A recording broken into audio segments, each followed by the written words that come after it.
Hello दोस्तों, स्वागत है आप सबका एक बार फिर से चैनल में। दोस्तों, मैं आपको इस वीडियो के माध्यम से बताने वाला हूं कि केंद्र सरकार ने अभी हाल ही में एक नियम लागू किया है 15 जून 2021 से कि सोने के जो आभूषण और कलाकृतियां हैं उन पर हॉलमार्किंग अनिवार्य हो गई है। तो दोस्तों, यहां पर हम समझेंगे कि आखिर जो हमारे घर में हम लोगों के मिडिल क्लास या जो अपर फैमिली है उनके यहाँ जो सोना रखा हुआ है, आभूषण या कलाकृतियाँ, क्या उन पर हॉलमार्किंग जरूरी है या नहीं। तो दोस्तों, यहाँ पर आपको पूरी वीडियो को अच्छे से देखना ताकि आपको समझ में आए कि आखिर इसका मतलब क्या और क्या मोदी गवर्नमेंट के द्वारा जो ये नियम लाया गया है इसके माध्यम से क्या हमारे घर में जो सोना रखा हुआ है तो क्या वो यूजलेस है यदि हम उसमें हॉलमार्किंग नहीं करते। तो दोस्तों, इस वीडियो के माध्यम से आपको पूरी जानकारी मिलेगी।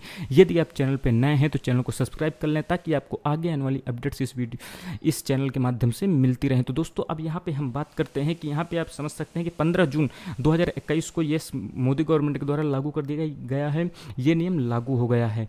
अब यहाँ पे हम समझेंगे कि आखिर मैंडेटरी है गोल्ड हॉलमार्किंग या नहीं। तो आपको यहाँ पे हम पहले आपको हम ये समझाएंगे कि आखिर कैसे लागू किया जाएगा, यानी इस पर हमारा जो गोल्ड होगा उस पर कैसे दिखेगा। आप यहाँ पे देख सकते हैं कि ये जो छल्ला हुआ बना हुआ है गोल गोल, ये आपको यहाँ पर समझना है कि आखिर हॉल मार्किंग इसमें कैसे आपकी दिखेगी होने के बाद। तो यहाँ पे दोस्तों मैं यदि आपको बताऊं तो दोस्तों यहाँ पे एक मिनट, यहाँ पे मैं आपको बताता हूँ कि आखिर ये कैसे हमें पता चलेगा कि होल मार्किंग हो गई है या शुद्ध है या नहीं। यहाँ पे आप देख सकते हैं दोस्तों, जो सबसे पहले आपका त्रिभुज की आकार में और नीचे एक लाइन खींची हुई है, उसका मतलब क्या है? इसका मतलब है BIS का लोगो है, ये ब्यूरो ऑफ इंडियन स्टैंडर्ड्स का ये लोगो है। दोस्तों, आप कमेंट बॉक्स में आंसर बताइए कि ब्यूरो ऑफ इंडियन स्टैंडर्ड्स के हेड कौन है। इस समय वीडियो के अंत में आपको इसका आंसर मिल जाएगा।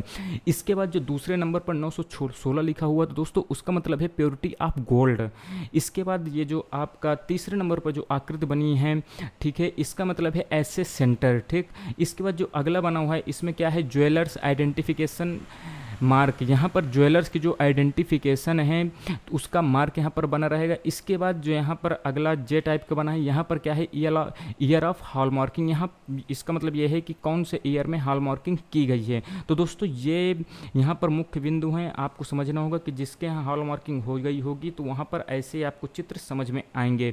ठीक है, हॉल मार्किंग क्यों और क्या है? तो दोस्तों, ये सोने की शुद्धता को बताता है और धोखेधड़ी से बचाता है। भारत सरकार ने 15 जून से गोल्ड ज्वेलरी की हॉल मार्किंग अनिवार्य कर दी है और अब ज्वेलर्स बिना हॉल मार्किंग वाला सोना नहीं बेच सकेंगे। ये आपको ध्यान देना है दोस्तों। जो भी आप देखते हैं सुनार होते हैं, जो दुकानदार होते हैं, जो गोल्ड चांदी वगैरह का जो व्यापार करते हैं, जिन्हें जनरल भाषा में सुनार कहते हैं, तो दोस्तों वो जो गोल्ड का सामान बेचते हैं दोस्तों, उस पर अब हॉल मार्किंग जरूरी है, कंपलसरी है। उसके बिना वो नहीं कर पाएंगे बिजनेस अपना गोल्ड से रिलेटेड। यहाँ पे हॉलमार्क जो है दोस्तों, BIS मार्केट सर्वे जो उन्होंने किया था 2001 से 2006 में, तो उन्होंने कहा है कि 90% ऑफ द जो सैंपल हैं वो क्वालिटी टेस्ट में फेल हो गए थे। इसका मतलब क्या है कि जो 2001 से 2006 के बीच में सर्वे किया गया था ब्यूरो ऑफ इंडियन स्टैंडर्ड्स के माध्यम से, उन्होंने कहा कि 90% जो गोल्ड के सैंपल लिए गए थे वो क्वालिटी में फेल हो गए थे, यानी उसकी क्वालिटी अच्छी नहीं है।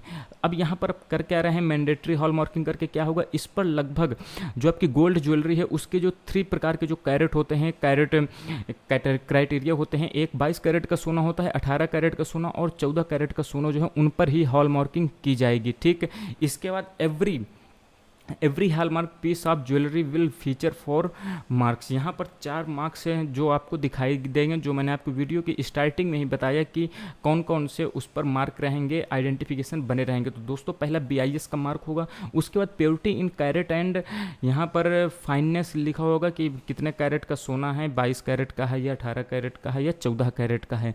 इसके बाद द ऐसे सेंटर्स आइडेंटिफिकेशन मार्क यहाँ पर होगा। ठीक है, इसके बाद जो ज्वेलर्स का मार्क यहाँ पर दिखेगा, जो उसे बेचता है उसका मार्क यहाँ पे आपको दिखेगा। ठीक, इसके बाद आगे यदि हम बात करते हैं इसे लागू करने वाला, तो आपको मैंने जैसे कि बता दिया कि BIS bureau of Indian standards के माध्यम से ये लागू किया गया है। आप यहाँ पे देख सकते हैं BIS के जो हेड हैं इस समय कौन है। तो दोस्तों, मुझे उम्मीद है आप लोगों ने कमेंट में आंसर दिया होगा, यदि नहीं दिया है तो भी आप ध्यान दीजिए। प्रमोद तिवारी हैं जो कि BIS के इस समय डायरेक्टर जनरल हैं।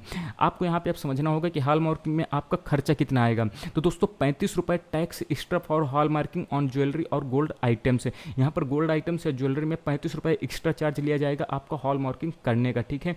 But a minimum of ₹200 plus tax for checking the purity of the jewellery. यदि आप ज्वेलरी को प्योरिटी को चेक करने के लिए लाते हैं तो उस पर 200 प्लस टैक्स और जुड़ेगा। यहाँ पर मिनिमम प्राइस है 200 रुपये, ठीक है। इसके बाद इट में टेक 6 या 8 hours for the BIS lab to जज और hallmark the purity of a jewellery. इसके बाद होगा क्या कि जो BIS की लैब होगी वो हॉलमार्क की प्योरिटी को हॉलमार्क से माध्यम से प्योरिटी आपकी ज्वेलरी की उसे 6 से 8 घंटे के अंदर आपको बता दिया जाएगा, ठीक है। यदि आपको in such a situation hall marking of old jewellery will not take a lot of money, lot of time and money, ठीक है। इसके बाद यदि हम आगे बात करते हैं तो यहाँ पर गवर्नमेंट ने जो है दोस्तों 1 साल से अधिक समय दिया था, क्या कहते हैं, आपको ज्वेलर्स को रजिस्टर करने के लिए। बट इस समय प्रेजेंट में क्या हो रहा है, वो सिर्फ और सिर्फ 5 लाख ज्वेलर्स हैं in the country out of the 40,000 people have registered for it. यानी 5 लाख ज्वेलर्स हैं इस समय लगभग भारत में, उनमें से सिर्फ और सिर्फ 40,000 पीपल ने ही रजिस्टर्ड किया है इस पे, ठीक है। 1 साल का समय दिया गया था, 5 लाख ज्वेलर्स हैं, उन्हें कहा गया था कि आप रजिस्टर कर लें, लेकिन उन्होंने नहीं किया और सिर्फ 40,000 ने ही इस पर रजिस्टर किया है। इसके साथ ही एक और बात यहाँ पे निकल आई है कि 10% of jewellers have not registered in 1 year. 10% जो ज्वेलर्स हैं उन्होंने रजिस्टर नहीं किया है 1 साल के अंदर। There are many jewellers who have deliberately not registered for this. और भी कई प्रकार के ज्वेलर्स हैं जो अभी तक इस पर रजिस्टर्ड नहीं हुए हैं। यहाँ पे आपको मैंने जैसे कि बता दिया कि 14, 18 और 22 कैरेट ज्वेलरी पर यहाँ पर हॉल मार्किंग होगी। अगर बात करते हैं कि 14 कैरेट गोल्ड में कितनी गोल्ड होता है तो यहाँ पर 14 कैरेट गोल्ड में 58.50 गोल्ड होता है, और जो 18 कैरेट का गोल्ड होता है उसमें लगभग 75% गोल्ड होता है, और जो 22 कैरेट का गोल्ड ज्वेलरी होती है उसमें 91% से अधिक लगभग आपकी गोल्ड होता है, ठीक है।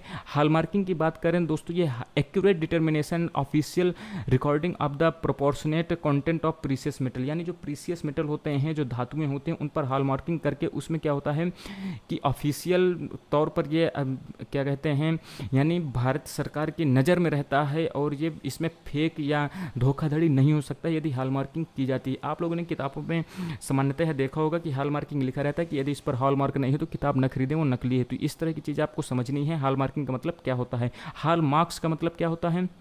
Official mark used in many countries as an assurance of purity और फाइननेस ऑफ प्रीशियस मेटल। जो धातुएं होती हैं, महत्वपूर्ण धातुएं, उन पर मार्क कर दिया जाता है ताकि इससे यह पता चल सके कि ये प्योर है और इसकी जो फाइननेस है वो काफ़ी बेहतर है। तो दोस्तों ये आपको समझना होगा। और इसके बाद हम बात करते हैं कि BIS ने हॉल मार्किंग को कब लागू किया था। तो BIS ने दोस्तों अप्रैल 2000 में ही गोल्ड ज्वेलरी के लिए ये स्कीम लाई थी, ठीक है। Gold medallions were covered in September 2005।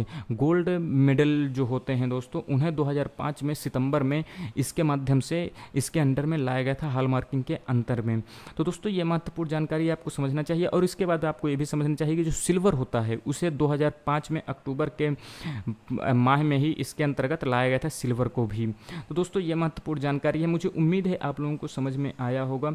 अब दोस्तों यहाँ पर आपको समझना होगा कि आखिर मोदी सरकार ऐसा कर क्यों रही है। तो दोस्तों आपको यहाँ पर समझना है, आप लोगों को सतर्क रहना है। आप लोगों को अब जो भी आपको 2 नंबर का पैसा होता है, ज़्यादातर लोग सोचते हैं कि उसका सोना ले लिया जाए या उसका यूज अपने घर में रख लिया जाए, क्योंकि सोना की रेट बढ़नी ही है हमेशा। तो दोस्तों यहाँ पर आप इस गलतफहमी मत रहिएगा।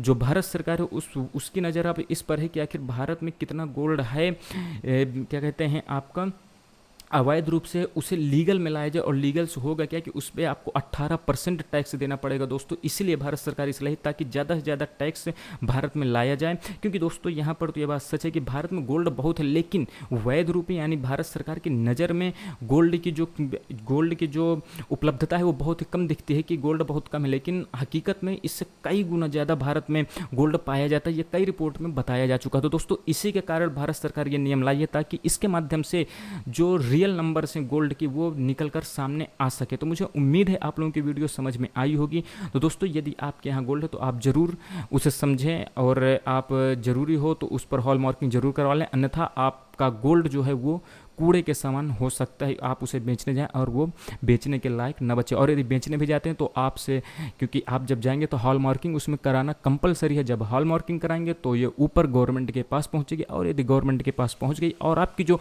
कमाई है उसके कहीं ज़्यादा आपके पास गोल्ड पाया जाता है तो आप समझ सकते हैं आपके ऊपर कार्रवाई भी की जाएगी। तो ये महत्वपूर्ण वीडियो था, मुझे लगता है आप लोगों को समझ में आया होगा। यदि आपको कोई भी कंफ्यूजन तो आप कमेंट बॉक्स में बता सकते हैं। मिलते हैं अगली वीडियो में, तब तक के लिए दोस्तों धन्यवाद, जय हिंद।